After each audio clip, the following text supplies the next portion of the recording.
Oh, from New York, New York, you are listening to Extra Time, driven by Continental Tire from the AT&T 5G Virtual Studios. I'm Andrew Wiebe with my partners in soccer, David Goss. Drum roll, please. Joining the show from CBS and Paramount Plus. Yeah. You know him. You love him. 5'4" from the University of College of Boston, located in Dartmouth, New Hampshire. Yeah. The man, the leg, the stank. Sorry, Wiebe, I had to one up on I liked that. it because then you gave it the little bit of like the little resonance, so it Yeah. kind of felt like you were talking through a tin can. It was that old school way, because Charlie played in the old days. Charlie Davies, welcome back, Charlie. My guys. You're slumming. Thank you. This is fam right here. That's true. I love getting back on the show and talking about what we talk about best. So hey man, what we love. We're like the pickup gym. Charlie went to the league, but every once in a while comes back around, reminds everyone he's still there. In the summers, he comes back and plays summer balls like the pro-am. He's like people getting their haircuts on the sideline. Yeah, exactly. This is good stuff. This is family. Charlie, how was Denver? We got a great show coming up. Obviously, we're talking All-Star Game presented by Target, Liga MX, MLS. We got Paul Arriola coming up. We have U.S. Costa Rica to rip apart and analyze and look ahead to the Gold Cup. Apparently, David Goss has a full roster to share with us. National Soccer Hall of Fame, I feel passionately about that. The class is out for this year, and there is literally one game of MLS this weekend. So we'll talk about all that. But Charlie, let's start with it, man. CBS. It was a beautiful thing. It was awesome for us. We were like doing our shows, but then watching yours at the same time, and you guys crushed it. Absolutely crushed it. No, thank you. It was epic. When you get a chance to see the U.S. men's national team play with this new generation of stars, and this is the first real test to play for a trophy, and to be on the desk analyzing the team, Greg Berhalter's formation tactics, to do it with my guys from that we were in the trenches together. Clinton Gooch and Kate Abdo is just as good as they come, and everybody behind the scenes is top. So it was awesome. I mean, it was a dream, to be honest. And then for the guys to come up with that performance against our rivals, Mexico, and win, are you kidding me? It was just storybook. My endorphins were flowing. I've actually felt like this entire week I've just sort of been like regaining the ability to feel again, because it all just got emptied out in that one moment, or many moments, really, I should say. What was it like being in stadium? What was it like watching with Gooch and Deuce? What were you feeling as this all sort of happened, and what were you feeling at the end? And also, how could anybody doubt that you were going to stanky leg on national TV? When you give Charlie center stage, he's not going to shrink. That's not the man that he is. See, I knew I could trust in my boys. You knew I was never going to let you down. You knew if I'm getting on if I'm on the pitch, there is no question. I'm pulling it out. I think from my perspective, the atmosphere was, just like we've always have come to know a U.S.-Mexico game. That there was the wave going on. It was jam-packed. There were chants. There was this energy that was just palpable. All of us were so pumped up. I hadn't been that jacked up in a long time, especially watching the U.S. play, to be honest. And, Clint talked about it too. He doesn't remember the last time he cheered for the U.S. like really passionate, like to cheer them on. This, he felt like this was the moment he turned into a fan for the first time. Like, that's how strong of a performance the U.S. gave. That's how strong of a feeling that they played with pride to represent the country. And it was contagious. So I know from my standpoint, I've always believed in these kids. I say kids, but this younger generation to come in with no international experience, very limited. I mean, there's not too many that have, a sense of what CONCACAF is really all about. And they come out and they do that in that type of fashion. Like, That's what I'm talking about. That's the pride you want. That's when you grab the jersey and you yank it, and that's what gets people to sit on the couch and make sure everyone's tuned in and locked and loaded for U.S. men's national team game. That's the hype that we've been missing and hoping for forever, and now we get it. We finally have it. Christian Pulisic, did he have the best game? No, not at all. Did there were times where you might have thought, man, he's just out of gas. With such a difficult long season, and then winning the Champions League trophy, that takes a lot out of you. There's no doubt a dip that you're going to have in energy. You come into a final, things aren't going well. You figure out different ways to make an impact. And then extra time, penalty, everything's on the line, everything. And you go top bins. Yeah, I'm all about it. Get on that hype train. Like, if you weren't a believer of the U.S. men's national team, you are now. You are now, no doubt. That performance, going down a goal in the first minute, Mark McKenzie, head could have sunk right down, and he still was battling the emotional effect of giving up a goal in the first minute. Like there's no doubt he's battling, himself mentally throughout that match, because there were times where it's like, do I want to get on the ball? Do I just want to hide? I got to keep going. And then you'd see he'd make a play, and then you'd say, okay, he's back in it. And then he'd, have another play where he wasn't sure on the ball or didn't make the right decision, but he battled again. You get the handball call. There are all these things that are going against you and the team, and they just kept coming back. And Horvath, the miracle substitution, miracle. And just so down to earth. He's such a good kid. Look at Papa. He's not even Chuck D anymore. He's Papa Chuck D. I feel like Papa Chuck. Yeah, and you're like Tata Martino at the VAR monitor. You're just bringing everybody in, baby. You're just, you're supporting. You got your arm around them. You just want to whisper sweet nothings in all of their ear, Papa Chuck D. I forgot to mention this too, Weeby. After the game, they're asking me about VAR, and I just felt like I put on my little hat, and I was like, pulling the instant replay. Here we go. I literally felt like me and Weeby, instant replay. Yeah. Here we go. And I was able to be like, hey, VAR, is it clear and obvious? That's what it's for. And if it's not, then we shouldn't be using it. And if the ref is at the monitor for 2, 3, 4 minutes, that tells you right there it's not clear and obvious. Put that monitor down and let's get on with the show. So, I got to see every single player after the game. So they're all coming out with the trophy because they have to actually get on a private jet to fly to Salt Lake. Well, also they got to get the trophy from you. So yeah, you set that up pretty well. Like, hey, you want this? I got this. By the way, it looked like it was kind of, what was it made out of? A little bit foamy. Thing was solid, heavy. It was like lead. I was like, whoa, this thing is legit. Like, yeah, it felt like, something out of an Avengers movie, to be honest. But it was just incredible, to be honest. I'm so thrilled to see that this group of players come together and have that valuable experience that they can rely on now from here on out. All right. That is, I'm never going to get tired of reliving that game, I don't think. It'll be 15 years from now, sitting around a fire, drinking beers, being like, you guys want to just go back through the checklist on US-Mexico from the glorious, unprecedented CONCACAF Nations League championship that we won, the first ever. You can never take it away from us. Let's jump into this and let's talk about something that's a first too. MLS All-Star Game presented by Target, best versus best. Liga MX against Major League Soccer in Los Angeles, Banc of California Stadium. It's going down on August 25th.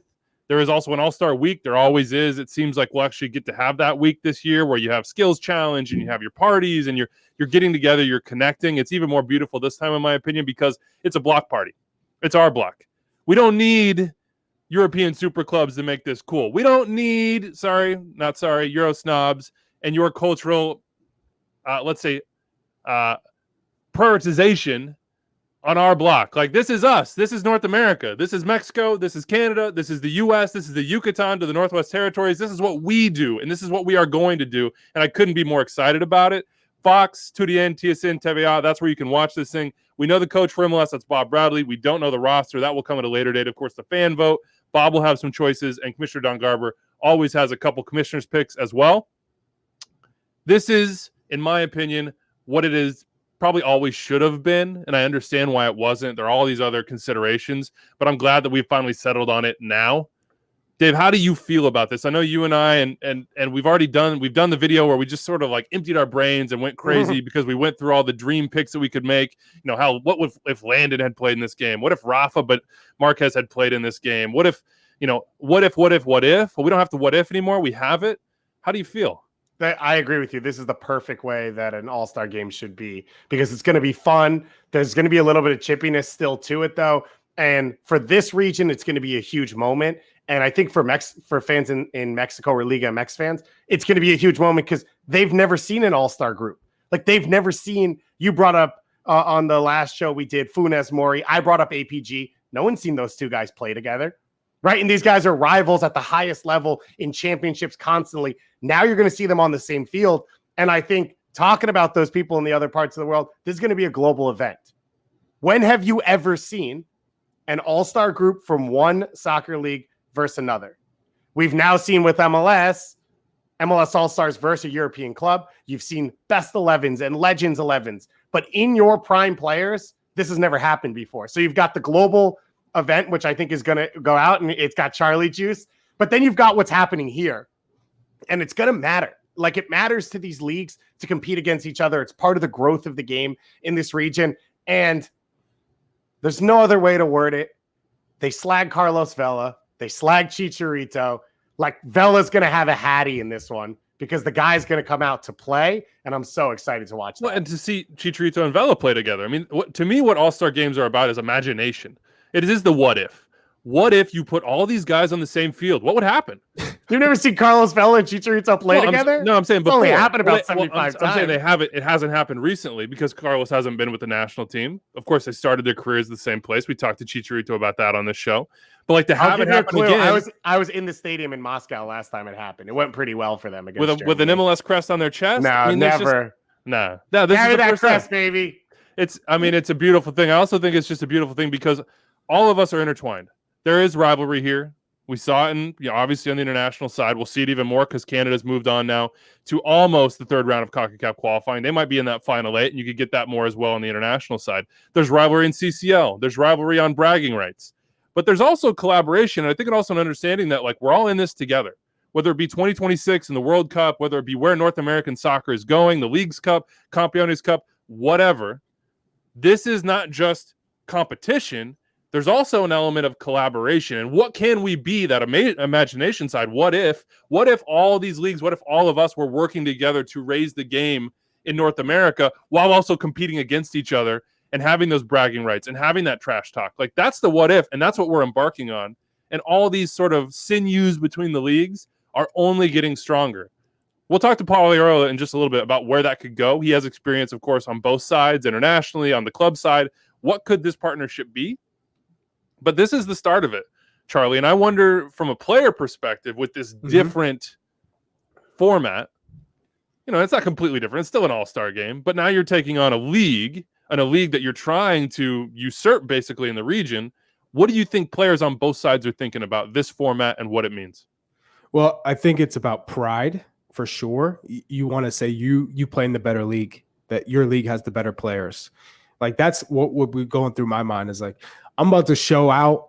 And then you throw in, if you're an American player, it's another Mexico versus US. Like, there are a lot of areas within this all-star game that you can say, man, this rivalry is only going to get more intense between the US and Mexico, because, from CONCACAF standpoint, they're like, this is going to shine a light on our region of just how much quality we have, right? Not just in MLS and how far that league's come since David Beckham, to be honest, because that's what put MLS on the map within the global game. But Liga MX versus MLS, here we go. The best players within those leagues, and this is what they have. This is the product.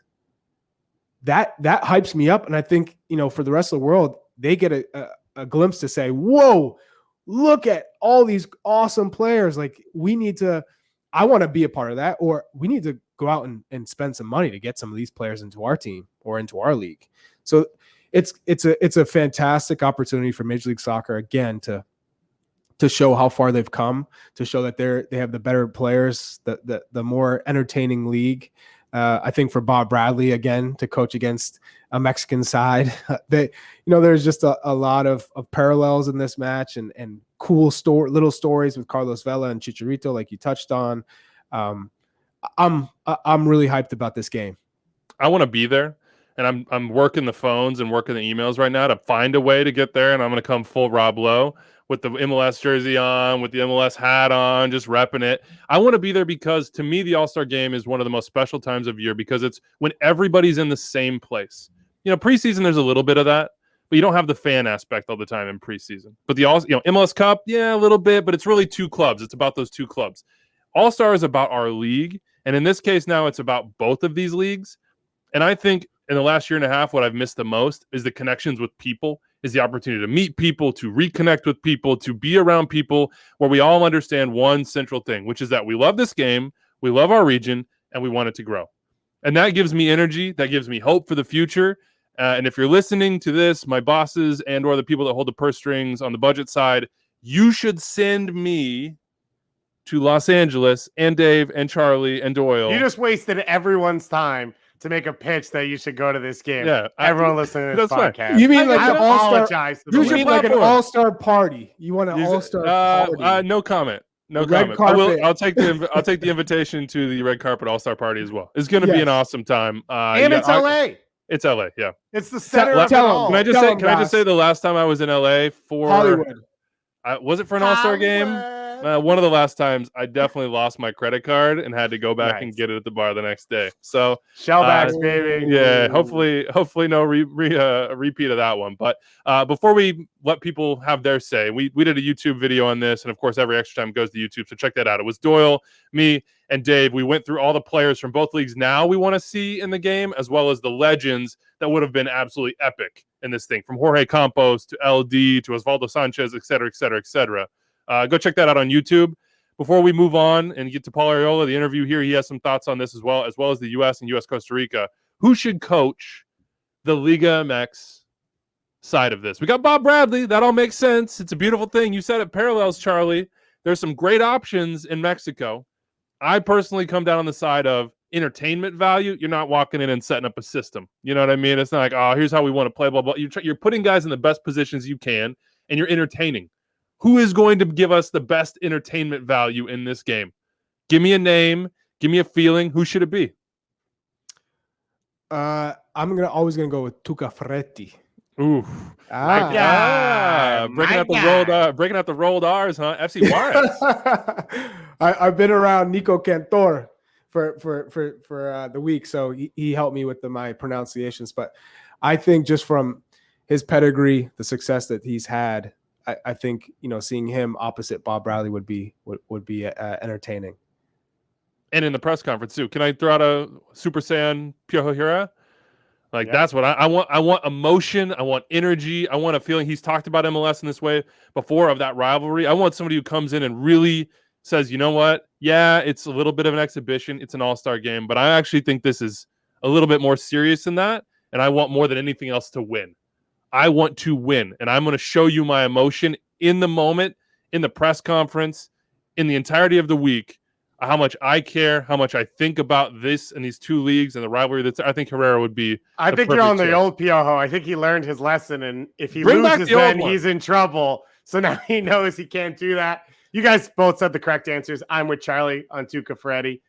He's just oozes class, and every camera's on him at all times. Herrera as well. If neither of them do it, I don't know why. The other one would be Javier Aguirre. He's a guy who has dominated the region. He's as big a name as there is, obviously coaching in La Liga and now back with Monterrey. Those would be the three I think that are clear favorites, and all of them I think against Bob Bradley. It's about the football, It's about the football. Football. So I have one thing for the both of you, since we're on the All-Star. If you could pick one player, one attacking player, one midfielder, one defender, and one goalkeeper for the All-Star team for MLS, who are those four players? And we're throwing out Chicharito right now. Vela. We're throwing those out because those are so obvious and blindingly so. Why are we throwing out players that we would pick? No. Obviously would pick them because then you would just even be an exercise. No. You have to pick one player that is deserving of the MLS All-Star. Oh, with his deserving. This not year, just straight up. No, not just straight up entertainment or like cool story. No, that deserved to be. Okay. All right. Should I go or no? Yeah. I mean, I'll go last. How about in the midfield? I'll just throw it out there. Carly Seal has to be your first. That's the first place that you should go to in the midfield. That's Sweden's going. Stop. Yeah, so I took the midfield. So we only as you got to go 4 players. No, you pick 4 players. Yeah. Okay. You want me to go first? You want to go first? I guess I'm going to take Alan Polito. Okay. Again, because I think that can mash up your like deserving as well as storylines and just like that little bit of extra. So on the back line, let's see. I think I would go Walker Zimmerman. I think that he has a big personality, and I think he would just embrace a moment like this. So I think Walker Zimmerman is my guy there. He's been the best defender. I'm not saying he's been the best. He's definitely an all-star. Yeah, but he's an all-star. Like you can't really debate that he would deserve something like that. And then I would keep it in the region, and I would go Andre Blake at goalkeeper. Okay. I can't pick any of those people. You can if that's who you believe should. Yeah. So I would also take Andre Blake. I would also stay in the region and go there. I would go Antonio Carlos at center back because I don't respect fullbacks, obviously. I would go Eric Williamson. You could throw out Richie Larea at fullback. I could, but I didn't. I said Antonio Carlos, but I like that. So at least we mentioned it. Eric Williamson in midfield. Ooh, I like it. Oh, easy. Oh, yes. Nice with the jersey. And then up top, Raul Ruiz-Diaz, another guy who came from Liga MX, another guy who scores goals. I would love to watch him go against his former league and kind of show that he still is as good, if not better, than he was when he left. And I want the guys, Charlie, we didn't talk about this with I want Bella. Previous show. Too. Yeah. Keep going. They're decent. They're decent. I was just saying, Charlie, like I loved all the scuffles in that US-Mexico game because you could tell that everybody was so into it and intense and just like, we're not backing down. So I think he deserves it, but he could really be like one of those guys in this game. Christian Roldan. He does not back down to a confrontation, and he does deserve it. So those will be the ones. Let us know what you think. Who should be in this All-Star game on both sides? MLS, Liga MX. Go check out that video on YouTube. Let me give you mine. For these. Oh, sorry. I thought you were playing. He built this up so he could give him. Yeah, like that was the whole point. Jeez. Fine. Okay. All right. Go. All right. Well, Gas, he's my guy. He knows exactly as a striker, Raul Ruiz-Diaz should be the first pick at forward because he's been sensational this year. He's that good. His movement, finishing ability. Midfielder, Carlos Heel. Yeah, gotta be. Yeah. Just easy money. It's just easy money. You're wearing a Revolution sleeve, like half sleeve hoodie here, Charlie. Yeah, but you're in New England. We know. We do know. Okay. We do know. Yeah. Now, defender. Shout out to my guy Anders, producing Anders. Okay. Yeah. Yaimar Gomez or Nuhu. Or I was like, give me the Nuhu. Yes, I was like, what you got? What? Either one. But I feel like Nuhu has probably been the best defender for Seattle. You know what? I don't want to get like the Liga MX scouts going here, but like I feel like Nuhu could be pretty good in Liga MX. I feel like good in MLS. I know, but I'm just saying, like the elimination, like the midfield not always being the most. Sounders fans out there, I need to know if you agree with me. Of players who have developed as a Sounder, Nuhu came in super raw, super athletic. I feel like over the past year, maybe year and a half, he has really developed in not only his tactical position, but his distribution, his technique. Those have drastically improved, especially like him being able to switch the point of attack, switching the ball. I'm like, whoa, that's not the Nuhu that I knew like 2 years ago, who was just running up and down and fighting people and starting fight, instigating. He honestly looks like a real quality defender. And I think he's only getting better. We have not seen the best of him yet. So give me your goalkeeper, Charlie. Galese. I think Galese has been. Yes. I think Andre Blake is always going to be top 2, top 3 in this league. But I think Galese has been phenomenal this year. I think he would get my nod. I'm going to throw in. Can I throw Caden Clark in as an in point on this? Let us know what you think. 401-2060-MLS. Extra time at MLSsoccer.com. We want to know who you want to see in the MLS All-Star Game presented by Target. August 25th in LA, Bank of California Stadium, Fox, 2DN, TSN, TVI. You'll find it anywhere you have if you got a TV, it's going to be coming to you. We're going to go to Paul Arriola right now. A big interview here. We'll be right back to talk USA Costa Rica. It's an AT&T 5G call to the field. To the nation's capital we go, to Paul Arriola. Paul, what's up, man? How's it going? Everything's great over here. How are you guys doing? I'm doing well. I asked you before we jumped on here whether we'd ever had you, because sometimes I forget. We have so many people on the show. Somehow, some way, we haven't had the Paul Arriola experience. So hopefully we do you justice here. Let's just start with the big news. MLS All-Star presented by Target, Liga MX, MLS. We had it last year, then we didn't have it. Now we have it again. In my mind, this is the perfect format. There could not be a better format than this. Give me the player's perspective. What do you think? Yeah, I mean, I think it's good. Obviously, I think anytime you can compare yourself to your rival country in a sporting event, that's extremely important. Obviously there's business behind it, and that's great as well, but overall I think, especially now, and obviously you see US Mexico and how the rivalry still exists, obviously, and the way that the US was able to kind of up one this time. It's great. It's great for everybody. I think it's great for the fans. I think it's another opportunity to showcase, players' abilities, and it's entertaining. So why not? You have a unique perspective. You've been in locker rooms on both sides. We know what MLS players think about this. What do you think Liga MX players are thinking as this opportunity pops up? Are guys in the locker room saying, like, I got to be involved in this game? Are they hyped for it? Do they see the competition between the leagues? What do you think they're thinking? Yeah, I think to be honest with you, I think it's another opportunity for those players as well to take a look at the MLS. I think players would be lying if they said that they weren't intrigued by the thought of playing in the MLS. I think for everybody, the question is the level, which I think can clearly be left behind, and be a thought that shouldn't exist anymore. But that's definitely, I think, how players are feeling. They want to know what it's like, and obviously I'm sure most of the players have played with players that know about the MLS, or a lot of them are foreign. So I think it's an opportunity for them as well to be able to come and kind of showcase themselves, and really experience it and see if it's worth it for them. So that's a note for all you MLS GMs out there. If you're listening, just hang out in the hotel lobby, buy some coffees, have some chats, go up and down the elevator a couple times, see who walks in, maybe make your pitch. Paulie, the injury kind of screwed you in some ways, but you got 3 starts in. This game was made for you. You're a SoCal guy. You've played in both leagues. You could rep this well. Is it time to start lobbying? Like, the fans got to vote. Bob Bradley's got some choices to make. Don Garber's right there. You need to be in this game. Listen, man, all I'm trying to do is just focus on game by game, training by training. DC United, obviously, we're a changed team now, so day by day mentality, I think, is the way to go. And look, if I'm there, I'm there, and if not, well, I got to keep working. You know what I mean? So that was a low key way of saying, yeah, if you want to vote for me, you can, fans out there. I'm just throwing it. I'm just messing with you, man. Who would you want to see on the Liga MX side? I think we all understand, as we look around the league and we're obsessed with Major League Soccer, we watch all these games, who we would want to see on that side. Who do you think should be in it on the Liga MX side? Who would be the guys that just capture our imaginations? I don't know. I think there's so many great players. I mean, there's superstars. I have a favorite, and it's a player I used to play with in Tijuana, Henry Martin. He actually just played a little bit for Mexico this game. I think he's unbelievable, and he plays for a strong team.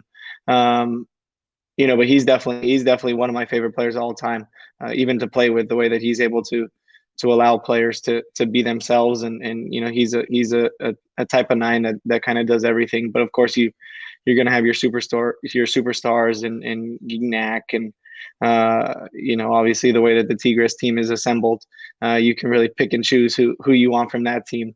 But yeah, I think there's a lot of quality in the Liga MX, but I also think that a lot of those guys, would love to have the opportunity to come to the US and play, and get a chance to play on the MLS team, because I think the MLS is definitely trending in the right direction, in all aspects.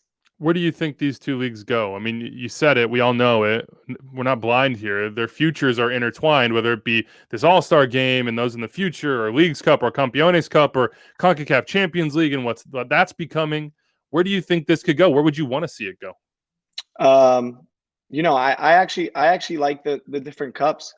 I think that's a great way for the two countries and the two leagues to kind of come together. I don't know how strongly I feel about becoming one league and different things like that. I think that definitely takes away the tradition and kind of respecting each other's countries and leagues. But I definitely enjoy it. I think fans will love it.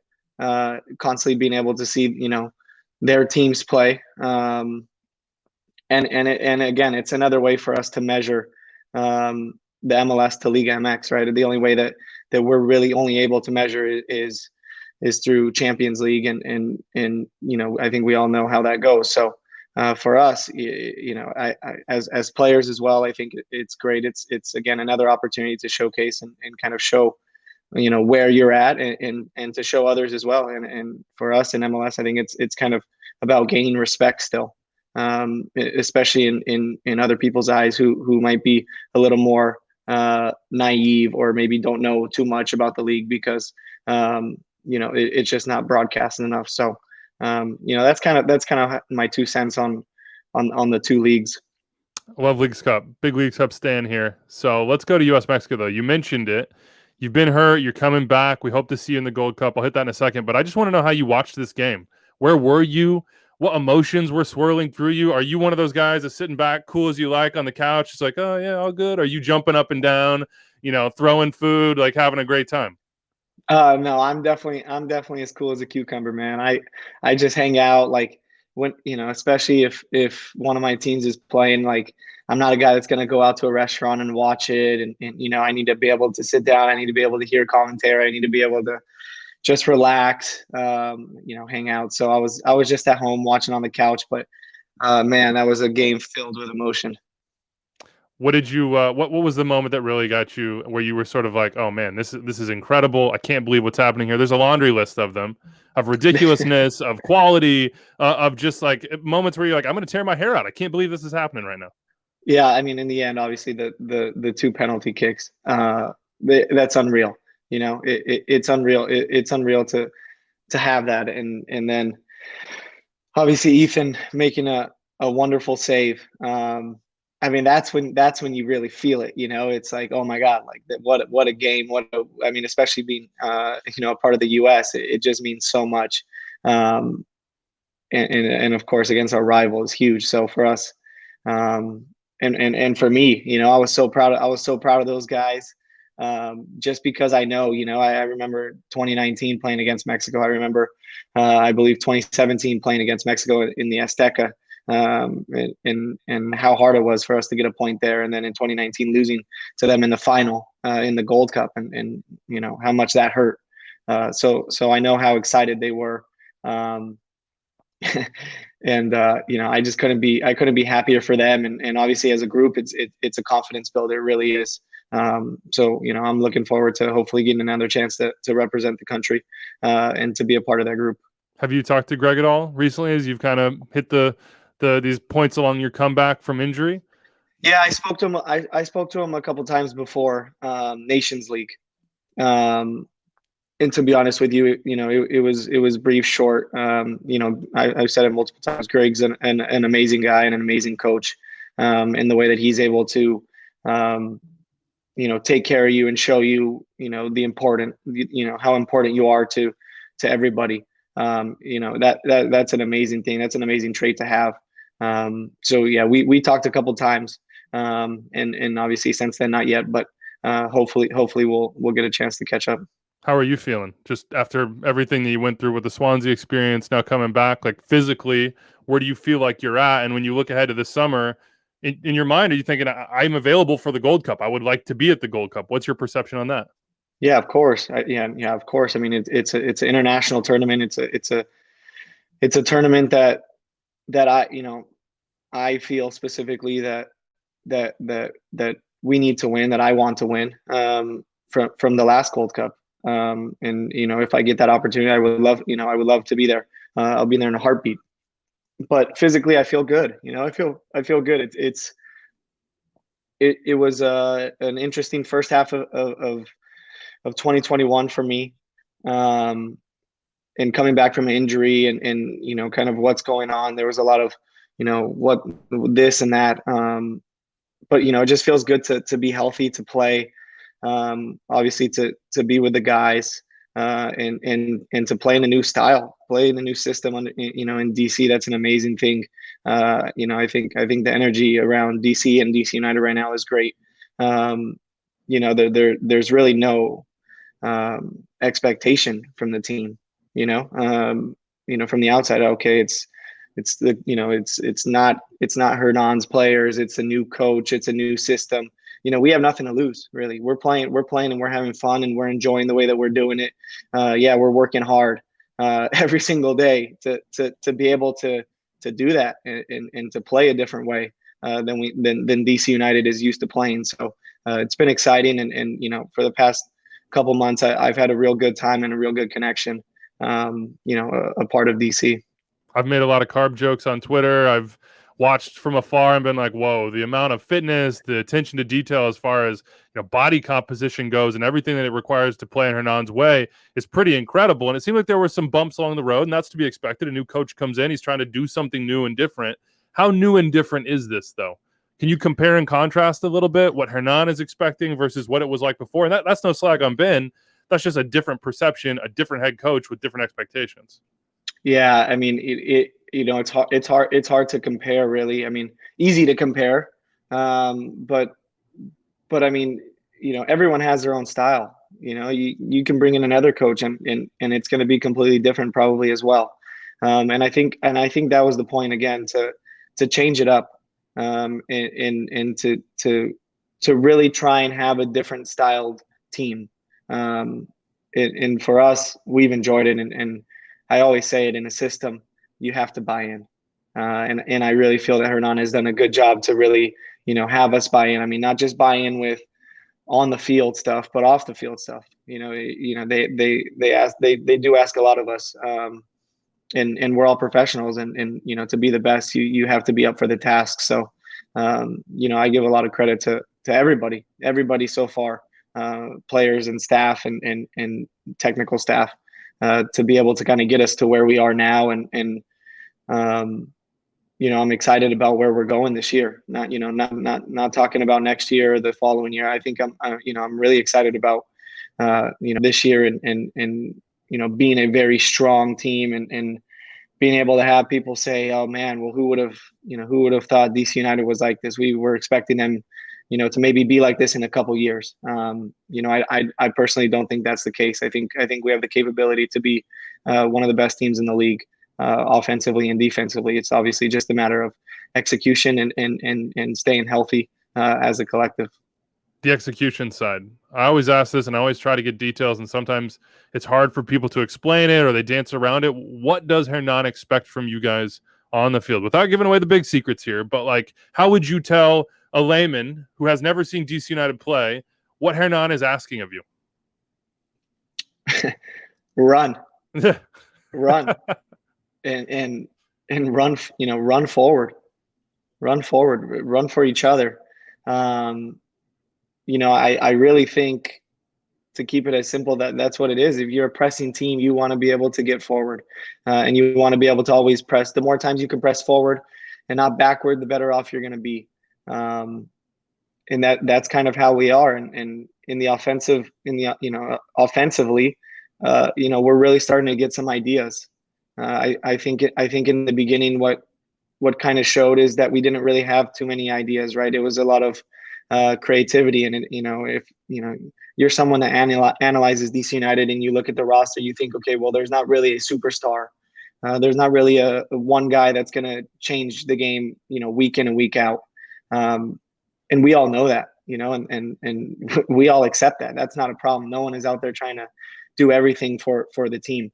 And so now we're starting to get some ideas and have a real good understanding of where to move and why to move and where the ball is going to be played. And that's kind of what's what's helped us. Obviously I'm only speaking about last game, but this has been something that we've been working on in training. And I hope that it continues to pay off. So results are the easiest way to get to buy-in. We all know that. That's how you get people to get on board. And you're starting to get those. But you mentioned some of those off-the-field things. Walk me through in your mind, one, how a coach best can get buy-in outside of results and what Hernan has done to do that and how he's sort of changed the way that you guys approach that off the field. Yeah, I think, off the field there's a few things.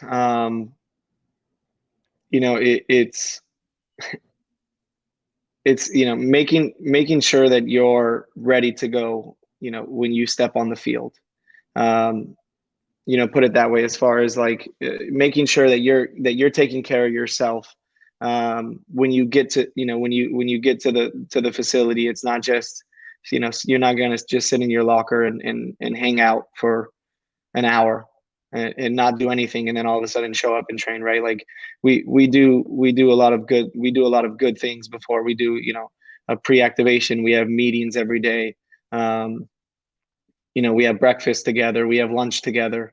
These are all little things that in the end can make a huge difference for a team. Some people like it, some people don't like it, right? Some people want their freedom, and some people want to, be able to leave after training right away, or some people want to sleep in and just show up for training. But it is the way it is, and we have no problem with that. And that's kind of how if you want to be successful, we have to do those things. We know that. Being a player for DC United, I know that right now we need to get everything right to be successful. And yeah, just communication. I think at first, like you said, everyone was thinking, man, what are we doing, right? It's a shakeup in the world. It's at times, I'm sure for people it felt traumatic, right? Something just completely changes, and it's like, how are you going to adapt? And at times you feel like, well, you either adapt or you're in trouble, or you say you can't do it, or you don't like it. But we're well past that stage, and we're here, and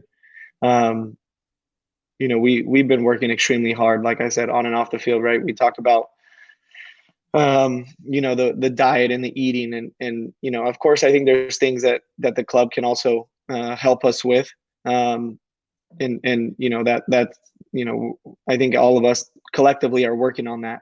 But from a player's perspective, our coach and our staff are asking us to go out and do all the little things off the field, right? To be able to push ourselves to the maximum on the field. And so that's kind of what we've been doing as of late. Did you have to change your diet much? Or were you like Mr. Eat Clean, Paul Arriola, I got the salmon and the brown rice special every night anyway? No, I definitely did. I definitely did. I'm definitely more conscious about what I eat. Yeah, I mean, really, when you think about it and you look at it in a simple way, it's just accountability, right? It's just holding people. It's just holding people accountable. Starting with yourself. I mean, I can identify absolutely. with that. I've been failing at that in this pandemic. Absolutely. I mean, we joke about body scans, and we joke about lowering the carbs and when to eat carbs and when not to eat carbs, and that's part of the education process. But ultimately, it's accountability. It's just holding us to a standard, and kind of at the same time pushing us to try and be better and be better for ourselves, not to be better for anyone else. Be better for ourselves so that we feel better. So I definitely enjoy that. I enjoy that. I enjoy the process of it. I enjoy the freaking out, wondering if you're gonna weigh in at a decent weight, because ultimately, like I said, they're just trying to get you better. That's the proof in the pudding. It's like a wrestler, man. You're going to weigh in. You got to see if you're going to be eligible. Before we let you go here, and I appreciate all your time, and looking forward to seeing what's to come for you and DC, both this year, but also this summer at the U.S. Take us back a second. You said the first part of the year was weird for you, and it certainly was. I think it's 2 appearances with Swansea overall. There were big expectations for a pair of you and Jordan and yourself at Swansea, and it just didn't quite work out. Why did you decide to go? What experience were you expecting? And did your experience match up? Like what happened, I guess?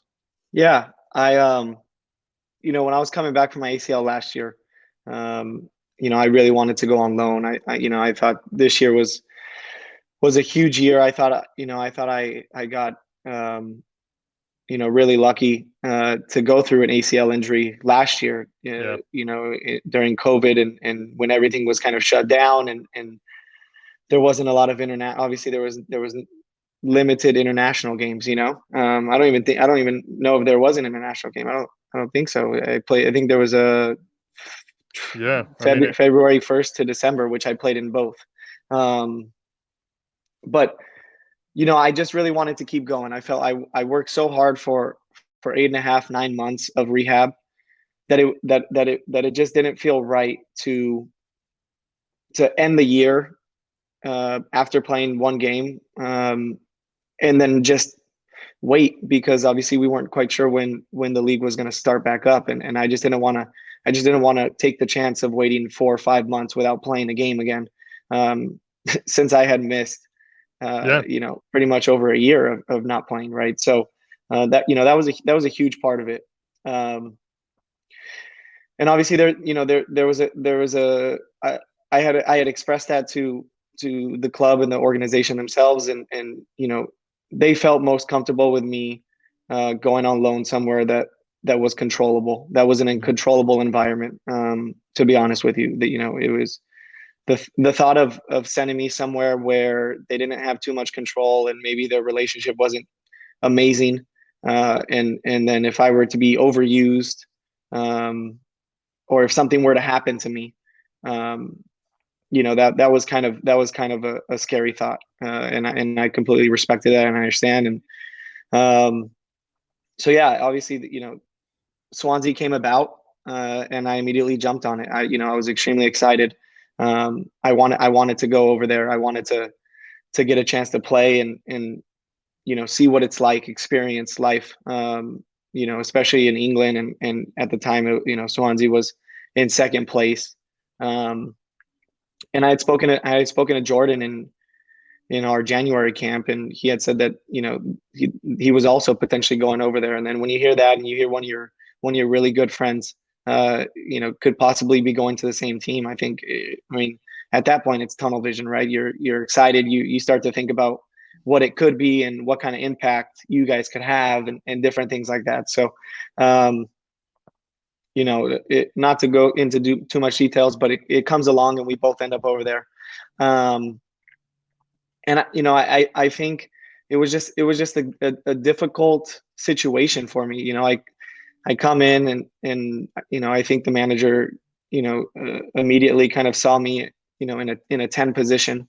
They Swansea had a player this year, Connor Roberts, who was a right wing back who played at the moment when I had gone into the team, almost every minute of every game in that season. And I think they knew that I was stronger out wide, but really throughout the year and throughout the time that I was there, it was a 5-3-2 formation, which didn't really align too well with me, whether it was as a 9 or as a center midfielder, as one of those guys. So it just ended up being a interesting situation for me, right? I wasn't really in my natural position. There wasn't really even a chance for me to be in a natural position for me. And I think that was kind of frustrating for me as well, because I went over there for an opportunity to play and to help the team win. And I think everybody had eyes on the Premier League. And as a guy going over there for the first time, right, in the beginning, I was excited to get over there. And then once you land and you get your feet on the ground, you want to play, you want to have an impact, and you want to showcase yourself, of course. And I just felt I really didn't get a chance at that. And that's obviously okay. And that's kind of the way it goes. And there's no one to blame for that. And then obviously I get injured a couple times in a row, and that's a difficult part to swallow as well when you're away and it's not really your team. And in the end, it just made the most sense to come back, because we were looking at potentially me being there for one game at the end of the season. I got hurt. I was about to come back. I got hurt again. And at that point, it's, I think it was an easy decision for all parties to say, why don't you rehab back in the United States and get ready for, your season, your DC United season, which was just beginning. Right. And in comparison to being in Swansea, where, there's a lot of things that could maybe go wrong, where you're thinking, I got to get back. There's only 2 games left. I got to get back. There's only 1 game left. I got to get back. I got to get back. And the mentality just in the time frames just kind of switched a little bit, where I came back to DC United and it was a little more, let's take care of you. Let's make sure we get this right, because, we don't want this to be a reoccurring thing and something that lingers for years and years and years. And so I completely respected that. And I was glad that decision was made, because it really did change my mentality. So, I was disappointed and 100%, I appreciated it. I feel everything I could have from that experience. And I don't think that's the end of me in Europe. If I want to, I think it just becomes, I need to, go to a team where I kind of fit in a little bit more. The fit and the opportunity is right. The timing is right. Absolutely. I think that's it.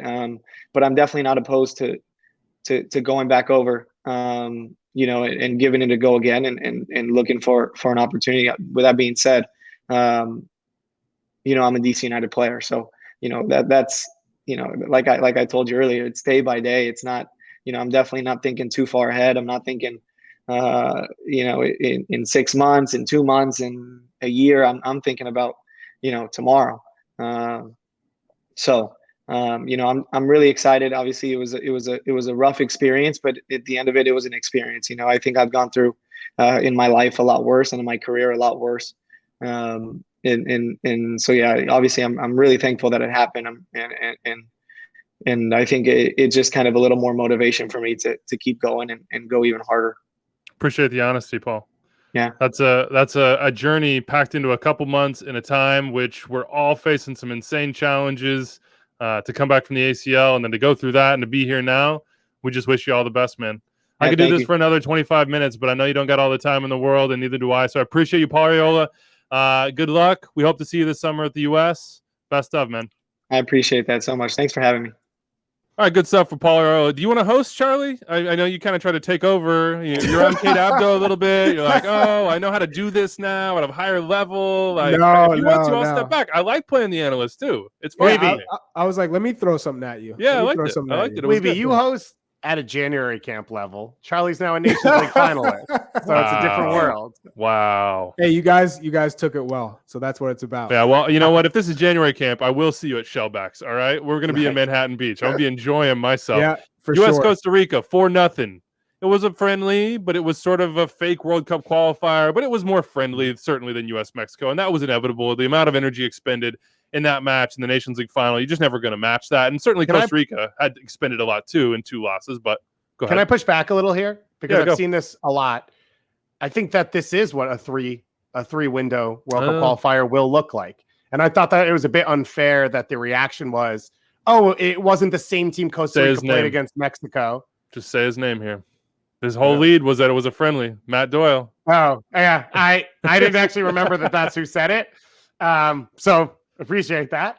And I thought that was a ton of the conversation coming out of it. And I think that's a bit unfair, because the point is that this is what it's going to look like. And the one thought process I had in this game was I didn't think about how much depth will help the bigger teams in these, right? Yeah, that's a good point. Especially Mexico and the US. But at the same time, travel is against them, because a lot of these teams are more domestically based. So that was the point of all of this.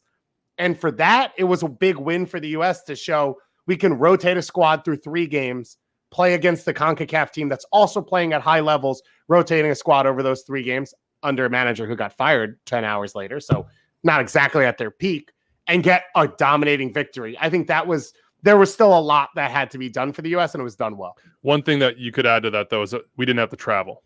So that's sort of the wrinkle. But we did travel. Well, it was Dallas. It was but we Denver, traveled Denver, from Europe. Salt Lake. Yeah, but listen, with the distances you cover, a flight from Mexico City to Southern California or wherever it is you're going to play, or Texas, can be similar to what you did. And they went from Europe to altitude and back.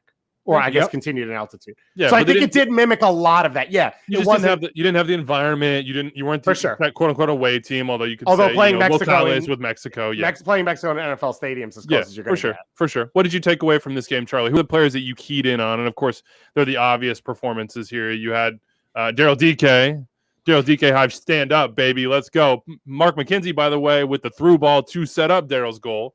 Brenden Sauce Aaronson out here just absolutely getting people. Who on this show demanded that he should continue starting a week Can't ago? remember. Well, really just slipping my mind at this moment. Too. Not sure who said that. It might have been you. I think it was you. I would never say something like that. Yeah, Charlie, who's your big winners from this? Who you impressed by the most?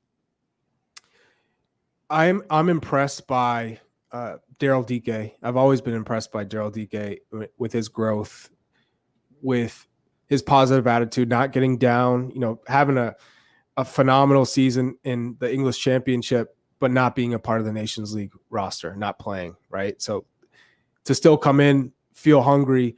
Timothy Way, another player who is fresh off a Liga championship and not used probably as much as he would have liked, but still came in a final against Mexico and contributed. So I think those two players really stand out to me. And then a player like Yunus Musa, I thought, Aguchi Onyewu thought, Clint Dempsey thought, man, so talented, good in tight spaces, playing consistently in La Liga. Towards the end of the season, maybe not as much as he had been, but just a quality player. He decides to commit to the United States, probably,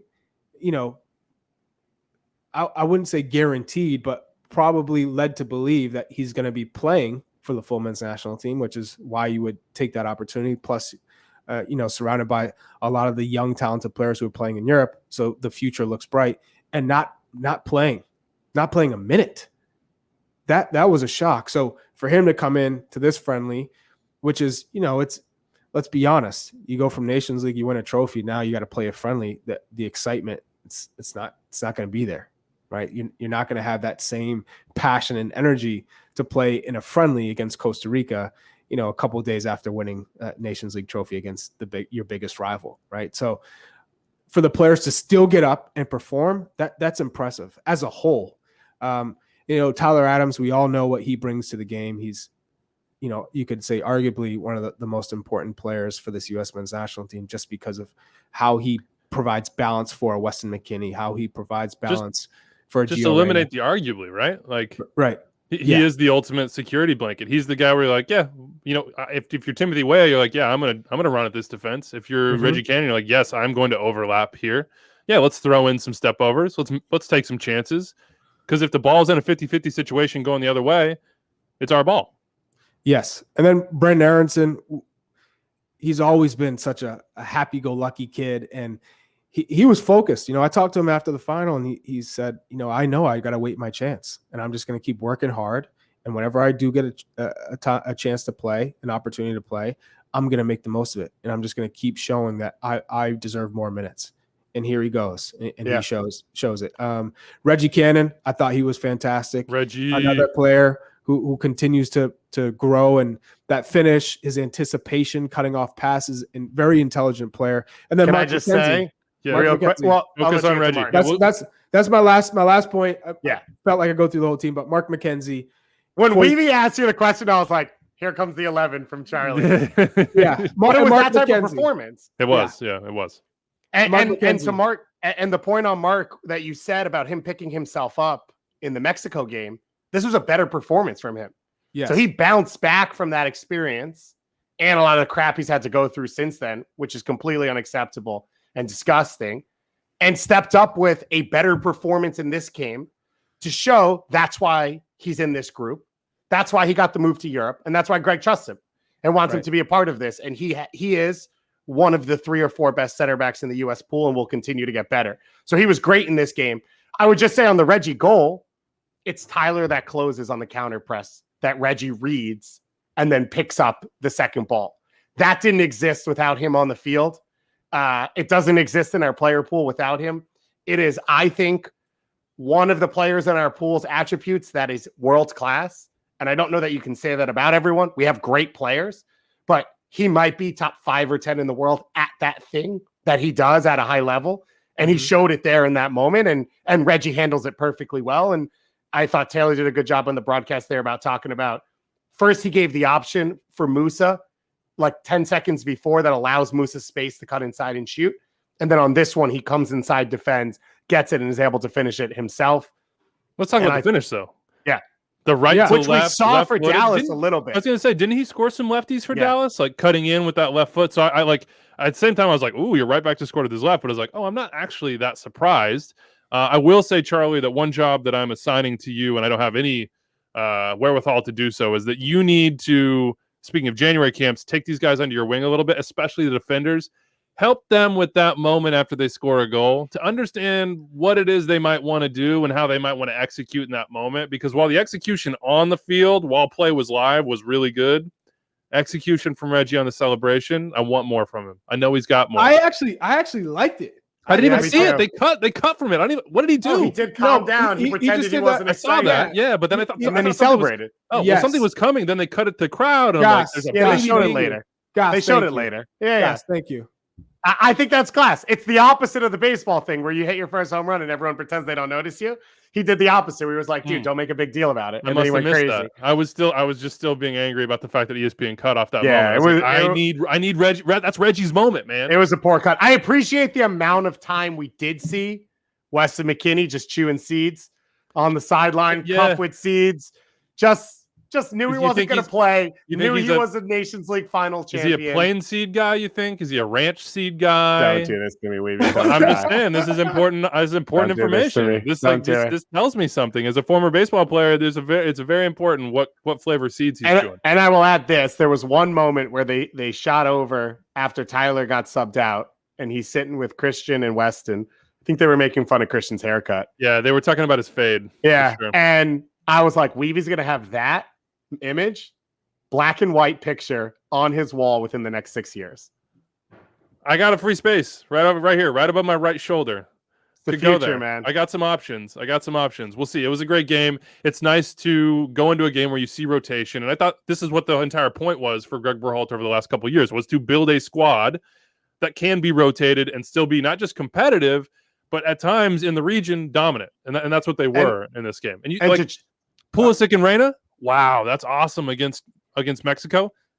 Weah and Aaronson, I think we would, like 2 or 3 years ago, we might have been happy with that as our number one. Sure. And now you have both of those and you can rotate them in. They all have different strengths and abilities and like areas of the field that they want to be in and thrive in. It was awesome. I think they're the two players that had the best week and a half of making their case that they deserve to be in the conversation. It's not going to be easy. Right, Reyna and Pulisic are superstars. They're playing for huge clubs. And I think I talked about this on the show. Greg Berhalter has discussed a lot about what Weah did for Lille and how he's added that to his game on top of what he does well. And he's so clean and decisive right now. It's not a lot of let me pick the ball up, let me look at my guy, size him up, and go 1v1. He knows what he wants to do before. And then Aaronson coming in off that wing allowed Anthony Robinson space that created the first goal. That Aaronson then still follows up on. Weah did that as well, creating space and coming inside. It was awesome. But I just want to throw out, because Charlie mentioned that high and then coming down. Both of the US-Mexico games are middle of their cycles when we do play them. One is the first in March next year when it'll be 2 games, and the other one's the middle. So, the US will literally have to go from playing Mexico to playing Jamaica in 2 games that matter the same in terms of World Cup qualifying. And so it's good to see them simulate that. We have the 5 that are going to go into the third round. The 3 are still to come, but we have the matchups there. Canada did get through. They're going to take on Haiti. So that's huge. A rematch of that crazy Gold Cup loss that they had. We'll have some more coverage on that as well. But that's shout out Tajon Buchanan. Tajon getting there's a lot of talk about Tajon right now, Charlie. We'll have to save that for a different show. I want to, before we finish this and get to your Gold Cup roster real quick. We didn't address, I think, the Mark McKenzie situation with sort of the focus that we need to. And so let's do that. Mark McKenzie, props to him for coming back against Mexico for the error that he made early on, but also props to him for even being able to play that game with a clear mind and ability to focus after he and his family are being racially abused online. And this is the story, one of the many stories of our time. But the access that people have to other people and the things that they say and do, and just the fact that it's completely not just unacceptable, but as you said, Dave, disgusting. Charlie, I would love to get your thoughts on what Mark went through and how he's responded to it, because you saw him share on Instagram. I did some examples of this, and then come out and make a statement. And U.S. Soccer has made a statement condemning everything and condemning fans, because it's not just, those of you out there that are like, oh, well, this is XYZ in the stadium. Those are not our fans. Well, it's our fans too. It's U.S. supporters too. It's not just whoever else it might be from anonymous account from outside the world. It's coming from inside our own house. So before we start pointing fingers, we got to think about ourselves and address that. What'd you think about what Mark said, how he handled it, and what the last week or so has been like for him, and not just him, a lot of people? I can't tell you how proud I am of Mark McKenzie. This is a player that came up right, towards the end of my career at the Philadelphia Union. I got a chance to see just what a great kid he is, right? And I think his maturity, his knowledge, he came at it from a very educated, point of view. As he's going to rise above it. He's not going to let it deter him. He's going to allow people to see the hate that comes his way. And I think he's done everything in his power to make it known that this is what some of the black players have to deal with on a day-to-day basis, on a game-to-game basis. And it's really not on him to do anything more. It's on the supporters. It's on CONCACAF. It's on U.S. Soccer as a whole to say that they don't tolerate that this will never be tolerated. And these are the repercussions of people who throw hatred or think that they can get away with something like this. So I think from that standpoint, he's putting it on U.S. Soccer, putting it on CONCACAF, putting it on Major League Soccer, and putting it on the fans to say, you know what? I got your back. I'm going to support this. This isn't a political issue. This is a humanity issue. This is a racism issue. We need to stop racism. And the only way we can do that is by coming together and putting a real stark punishment to anything that is resemblant of racism. So I can't say enough great things about Mark McKenzie. He's just a stand-up guy. He's someone that you want to fight for. He's someone you want to stand next to and play with. He embodies everything that you want out of a son, out of a teammate, out of a brother. He's just an incredible individual. I think it's pretty clear. Anybody who's listened to this show for any amount of time, and certainly has listened to what he does with Slice of Soccer and the interview that we had with him, what was it, like 6-8 months ago, something like that. You can't help but be struck and impressed by Mark McKenzie, the person. And what I was struck by is the level of strength and bravery that he displayed. Strength in the sense that he's able to go out and do what he did and perform in the way he did and recover the way he did facing these things. I mean, just to face it once would feel soul crushing. This is his reality. This is his family's reality. This is the black players on this team across the world, just black people's reality. And to even be able to live and go on and succeed in that takes immense strength. And then bravery to me, because he is not established in this team yet. It might have been easier for him in the position that he has as a young guy, as a guy who's trying to find his way into the team, who, you always hear, like, don't make distractions, to sort of deal with it personally instead of doing what he did, which is saying, you know what? I'm strong enough, I'm brave enough to put this in the public sphere, force action to be taken, force attention to be paid to it, and then continue to go along on my path. This is a guy who, he's living his dream, man. He worked his ass off to be in this position, and this is what he gets? It's completely, again, to go back to what you said, Dave, I think disgusting is the right word for it, unacceptable, and it's on all of us to do something about it. And it's not just making it public. I struggle a lot with, like, what can I do? And I think I've come down on the side of, it's about talking to people around you. It's about making sure people understand that it's happening, about making sure that not just you, but society is saying no. And then if they're not on that side, calling them out and making it clear and helping them understand and get in tune with, as you said, Charlie, humanity, and what is right, what is ethical, what is moral, and what is just common sense, man. Treat other people with respect and dignity, period. That's it. So props to Mark McKenzie. That is a low note, I think, for U.S. soccer in a week of many highs. But I think it's one that I'm glad is out there that we can start to address. Let's look ahead to the Gold Cup, Dave, and I'm going to let you just run with this, man, because you have a complete roster here. Ryan, should we save this for another week since we're pushing times, or no? Should we? I don't know. It's up to you guys. You tell me. Charlie, how do you feel? I'm always down. I'm always down for some. Charlie's gonna rip all my names. We're gonna push the other stuff. All right, Ryan from I'm not gonna give you a reply or response. We're gonna leave it at that. And then okay, cool. I can't promise that. Ryan from Juarez hit us up. He said, "Give us your best guess at a Gold Cup roster." All right, here's my starting 11 right off the bat: Matt Turner, Aaron Herrera, Walker Zimmerman, Miles Robinson, Sam Vines, Leon Flock at the 6. Unless Jackson Yule's coming, I understand giving him a chance. My 2 8s are Eric Williamson and Christian Roldan. They both deserve it. They both earned it. I think Paul Arriola, if he's healthy, he gets the opportunity to start because Greg trusts him, because he's still working his way back. You know he can be effective at the top team. Wing. You're saying right wing with Paul. Yep. Okay. And then Daryl Dike at center forward if available. Do we think he's going to be available? I know Charlie made a promise that I didn't make. I wonder if he will be available. Promise? That he wasn't going to respond. Yeah. See? Oh, got it. He's got lips sealed right now. Do we think? I've been thinking about this. Do we think Daryl Dike is actually going to be in this team? Because he's got a lot on the line here. He scored the goal. He has a nice highlight. Now they got to figure out his future. I think if he's not, it depends on how the transfer goes. If the transfer gets done, I don't think he comes because you send him to preseason.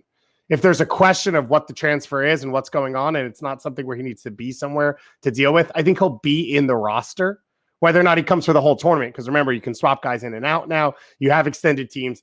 It feels safe to say Giassi Zardes will be here and can carry a bulk of those minutes.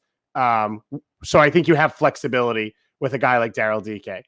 Charlie's about to jump through the screen. He's so anxious and ready. That's why you don't make promises you can't keep, Chuck. And then on the last winger, I'm not really sure about that spot yet. So I think a few of these pieces could move around. And I have like 18 central midfielders from MLS that I want to see. So right now, I think Chris Mueller still has a shot, even though he's played poorly for Orlando to start the year. Charlie's so upset about this one. And then, or maybe Georgie. Yeah, I was just really going to say Mihailovic that's a guy that you can see on a wing 10, coming in. Which makes sense playing him as one of these 8s, but then you can always slide Christian out wide. I think he'll be in the team. Sort of done. I think they'll definitely be in the team. Some other names, let's rattle off real quick. Sean John deserves to be in here. I think Justin Glad will get in. George Bello. I think DeJuan Jones deserves a shot at a level like this, especially with his flexibility. Araujo, Cole Bassett. I'd love to see get some minutes. I'd like to see in those 8s. I think that could be really interesting. I think Bucio's one as well with his flexibility and the way Frankie Amaya has started with Red Bulls as well. Super interesting because he plays an 8 spot like Julian Araujo.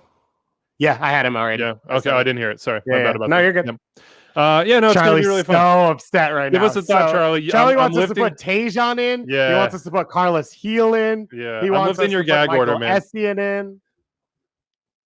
I'm lifting the gag order. No, I lifted it.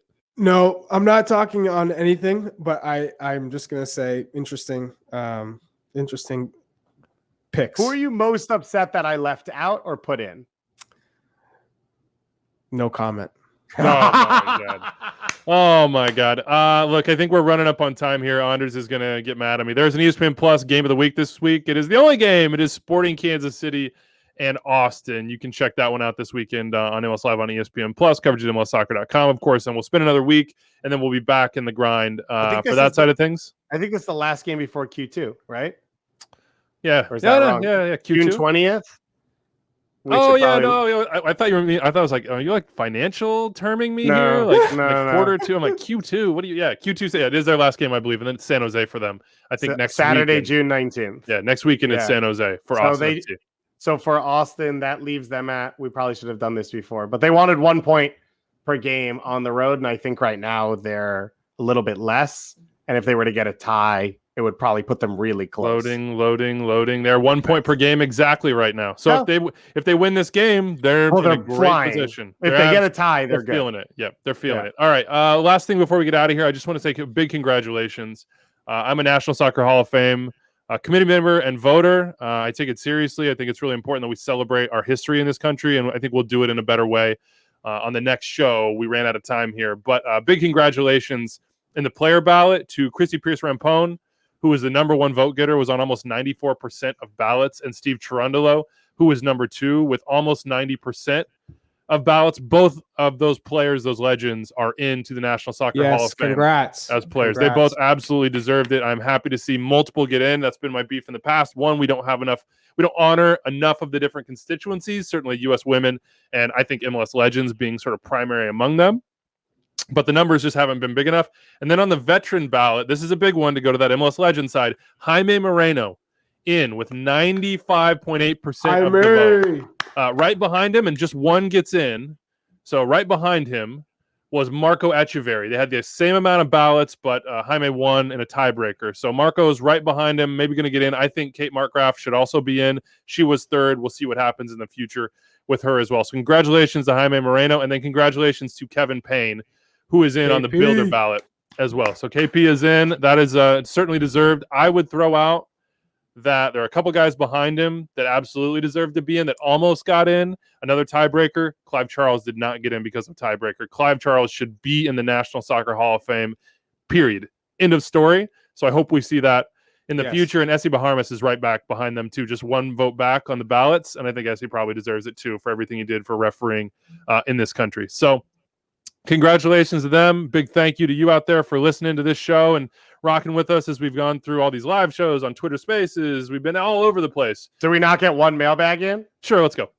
Nice. Sorry, Anders. Oh, is this the one that's supposed to make me mad? Yeah, I think it will make you mad, Charlie. All right, let's go. So first of all, shout out to Ryan from Juarez. It was his Gold Cup question that got us that roster. This is Wes from Seattle. He said it was mentioned a few times on Monday's ETR that none of the American players on the field against Mexico are on club teams where they're relied on to be the guy. There's quotes on the guy. Who of those players do you think is most likely to grow into a central figure on a club team? Or do you see any rising USMNT players that are currently, quote, the guy for their club and could soon break into the national team? This was going to make Charlie mad? I thought Charlie'd be upset that we said that about it, all these players, that they weren't the guy on their team. Why would I get upset about that? I don't know, because I think you'd think we weren't right. I think you'd look at Pulisic or look at Tyler and say that they are. No, they're clearly not. I mean, you look at Weston's situation, like he's a phenomenal player, but he's not to be the guy at Juve. I mean, to be the guy at Chelsea. Christian, so I think could. I think we forgot about Weston. He was at Schalke. They were just bad, and he was young, and now he left. But continue. That's a good point. Yeah, like Serginho Dest is never going to be the guy at Barca, right? You have to look at some of the positions. To be the guy at the club, you're either a striker or like a phenomenal attacking winger or like the heart of the team in the midfield. For Christian Pulisic and his skill set, he has what it takes to be the guy. But at Chelsea, I don't feel like he's going to be the guy at Chelsea, even though, there were times early on with Frank Lampard or later on towards Frank Lampard's, coaching career at Chelsea, I thought he was the guy. There were moments where his performance was saying, in this particular time, I am the guy right now. But as far as universality of being, quote unquote, the guy. Yeah. But isn't that the challenge, right? That's the challenge for almost every player. Yeah. I mean, everyone wants to be switching on when you get to a position where you are the guy, because that is what they are for the U.S. Well, that's the whole point, right? For any U.S. men's national team player, if you go to MLS, guess what? You're the guy. You're the guy. It's that simple. You will always be the guy. You go to Europe, most likely you're never going to be the guy. And that's just the chip on your shoulder that you always have when you're in Europe, because they're always looking to bring in that Brazilian star or that Argentine star or that French, Spanish, Italian star. And you are always the American at the end of the day. And you always have to earn your starting spot every single week. In MLS, in a lot of cases, 99%, you don't have to earn your starting spot every week if you're that big DP, if you're that national team player. That's realistic. That's just real. When you go to Europe, no matter who you are, Christian Pulisic is I think the perfect example. You have to prove yourself every single day of training, not only on the matches, because midweek, Thomas Tuchel can say, nah, you didn't train that well. You're on the bench. Or he might say, you trained really well. You're on the bench. Right. Like that's just what it is. Which is literally what he was saying. Tyler Adams, Weston McKennie, they can be phenomenal, but then you're on the bench, right? You're not going to get that when you're playing at home. So that's why we all want them to be in Europe, because you have to be pushed at all times, and you can never settle, because once you do, you're out of the team. That young player who's coming up, who's come from the academy, mind you, they go, oh, he's developing. Oh, we can sell him for much more. He's that much more valuable. We're going to play him over you. So you can never, you have to value every time you get on the field, because as soon as you don't, and if you don't take care of yourself and you get injured, that's another opportunity for someone to take your spot. So that's why Europe is where we want all our players, because the level is super high, but it's more important that you are focused every single day in training, that it really comes down to recovery and your training habits, and then your performance from week to week, game to game. And you're not going to get that anywhere else. So that's why. I'm going to throw this out there, and it's just I little bit of say, real quick, that was a phenomenal answer. We also would have accepted Tyler Adams as a correct answer. Yeah. Continue, Weeby. I was just going to say that I think that there is a difference in Major League Soccer. And look, you're right about like a Clint Dempsey coming back. He's going to play, period. That's the deal. He's Clint Dempsey. He is the face of your team. He's the best player on your team. But I don't personally think any more in particular, with the way that MLS rosters are being constructed, with the way that investment is going, that isn't the case for, let's say, a guy like Julian Araujo or Cole Bassett or whatever. Ricardo Pepe. Yeah, these guys trying to push their way into this team, trying to earn that status within their club team. And that is a process that is extremely important for them to go through in Major League Soccer, to be like, you want to get on the field? Yeah, we like our academy kids. We want to be there. But yeah, I got to win. I'm a head coach. I'm going to lose my job if I don't win.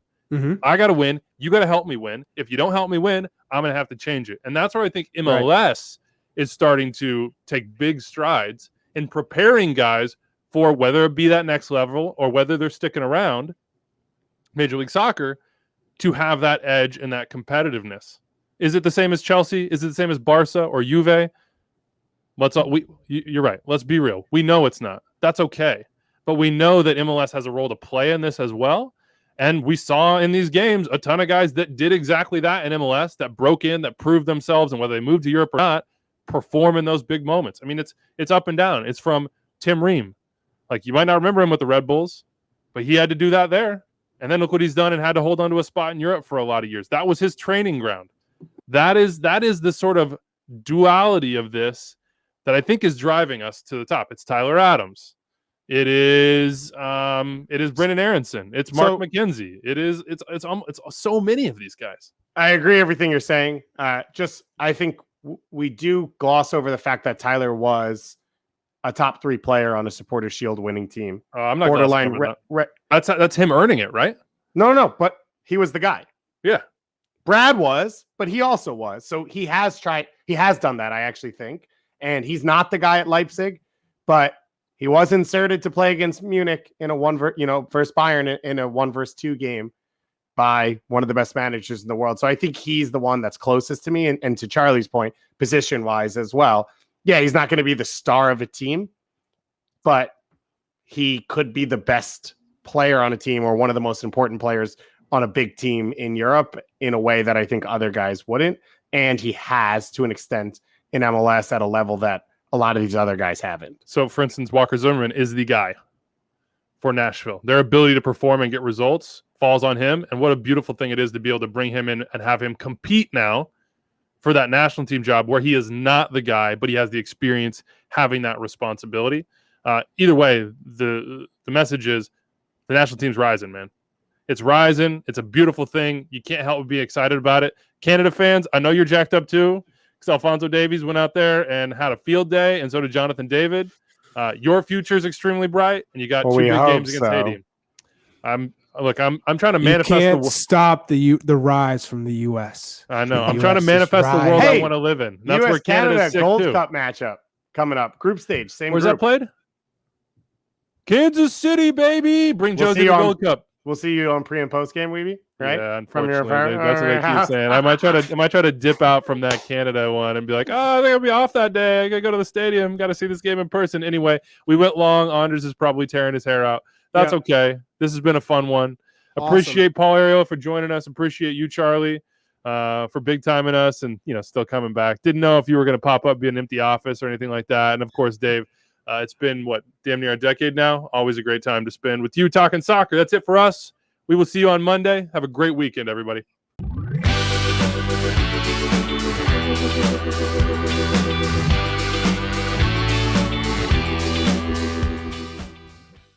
So you made it through and even enjoyed more than an hour of MLS talk with extra time driven by Continental Tire. That means that you should go subscribe to our podcast wherever you listen to them, and you should also check out more extra time on the MLS YouTube channel. If I can point right there, click right there, and subscribe to the MLS channel right here. Have a great day, folks.